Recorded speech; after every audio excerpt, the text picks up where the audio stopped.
কন্যা রাশির জাতক জাতিকা। দর্শক বন্ধুরা নমস্কার। জয় মা ভদ্রকালী। কন্যা রাশির অধিপতি গ্রহ বুধ। ভাবাবেগের রাশি। উক্ত রাশির জাতক জাতিকাদের মুখশ্রীতে প্রতিফলিত রয়েছে সৌম্যভাব। স্মৃতিশক্তির প্রখরতায় এরা অনেক বিষয় কণ্ঠস্থ করতে সমর্থ হয়। এদের চরিত্রের মধ্যে নির্মল নির্লোভ কমনীয়তা থাকে, তাই খুব সহজেই শত্রুকে বশীভূত করতে সক্ষম হয়। কন্যা রাশির প্রেমাবেদন থাকে অতিমাত্রায়। বিপরীত লিঙ্গকে দ্রুত আকর্ষণ করতে পারে। বিবাহ প্রায়ই অসবর্ণ পরিচিতের মধ্যে হয়ে থাকে। সরলতার মধ্যে রয়েছে আত্মবিশ্বাস ও মানসিক সংযম। নিজ প্রচেষ্টা এবং অন্যের সহায়তায় দুইয়ের মিলনে আসে প্রতিষ্ঠা। স্বভাবে বুধ তমধর্মী, তাই এ রাশি বৈরাগ্যকে আশ্রয় করে এগিয়ে চলতে চায় না। ভালোবেসে বিয়ে করলেও স্বামী ও স্ত্রী প্রায় মনোমত হয় না। সঙ্গীত সাহিত্য শিল্পের প্রতি আকর্ষণ যেন সহজাত। আজ দিনটা কেমন কাটবে? কর্মক্ষেত্র বাধা মুক্ত না হলেও পূর্বের আংশিক চিন্তামুক্ত হবে। বিভিন্ন দিক থেকে সুযোগ আসবে, আবার কোনো সুযোগ নষ্ট হবে। আর্থিক উন্নতির চেয়ে ব্যয় বাড়বে অধিক।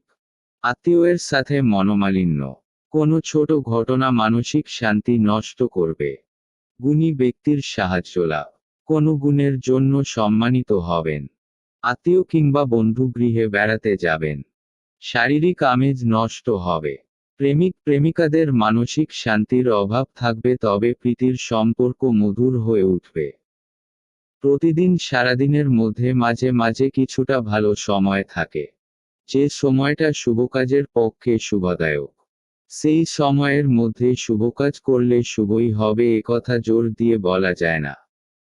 কারণ বিভিন্ন রাশি গ্রহ নক্ষত্র ইত্যাদির উপর শুভ ফলের মাত্রা কম বেশি হয়ে থাকে। তবুও কিছুটা শুভ ফল আশা করা যায়। যেমন অমৃতযোগ ও মহেন্দ্রযোগ। এই যোগে যে কোনো শুভকাজে বেরলে সাধারণভাবে শুভ ফললাভ হয়ে থাকে। যেমন চাকরির পরীক্ষা, কোথাও যাত্রা, কোনো শুভকাজে যাওয়া, পরীক্ষা, বাড়ি কেনাবেচা ইত্যাদি যে কোনো এই কাজ অমৃতযোগ ও মহেন্দ্রযোগে করলে শুভ ফল পাওয়া যেতে পারে। আরেকটা হলো বারবেলা, কালবেলা ও কালরাত্রি। এই সময়ে যে কোনো শুভকাজ নিষ্ফলই হয়ে থাকে।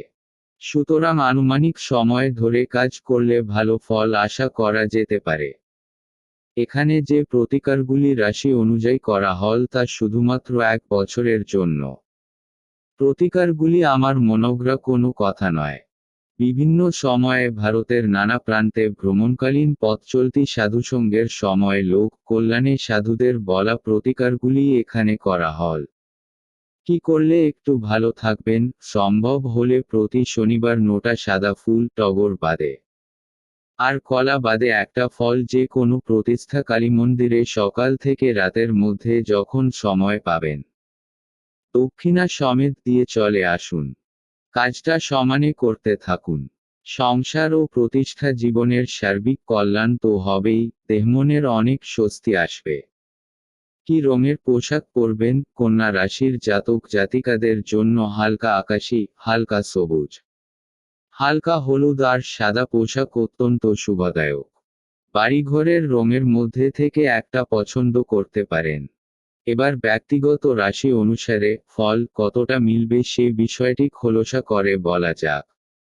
নক্ষত্র ভেদে এক এক জাতক জাতিকার মানসিক গঠন, চিন্তাভাবনা, চারিত্রিক বৈশিষ্ট্য, জীবন প্রবাহ এক একরকম হয়ে থাকে।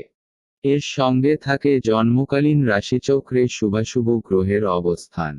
রাশি এক হলেও নক্ষত্র ইত্যাদি ভেদে ফলাফলের তারতম্যটাই স্বাভাবিক। অত্যন্ত সূক্ষ্ম বিচার করে ফলাফল লেখা সম্ভব হয় না। প্রত্যেকটা রাশির কোনো একটা নক্ষত্রকে ধরে গড়ে একটা অনুমানভিত্তিক শুভাশুভ ফল লেখা হয়। ফলে কারো ফল মেলে দারুণভাবে, কারো কিছু কিছু। সব কথা মিলবে এমনটা ভাববার কোনো কারণ নেই। এখানে রাশির ওপর ভিত্তি করে ভাগ্যফল নিয়ে যা লেখা তা অভিজ্ঞতায় দেখা একটা আভাস মাত্র। এটাই বাস্তব সত্য বলে ধরে নিয়ে চলাটা কোনো কাজের কথা নয়, চলার কারণ আছে বলেও মনে হয় না। বন্ধুরা, আপনারা যদি এই চ্যানেলে নতুন হয়ে থাকেন, আগামী আপডেটের জন্য আমাদের এই ছোট্ট চ্যানেলটিকে সাবস্ক্রাইব করে পাশে থাকতে ভুলবেন না। জয় মা ভদ্রকালী।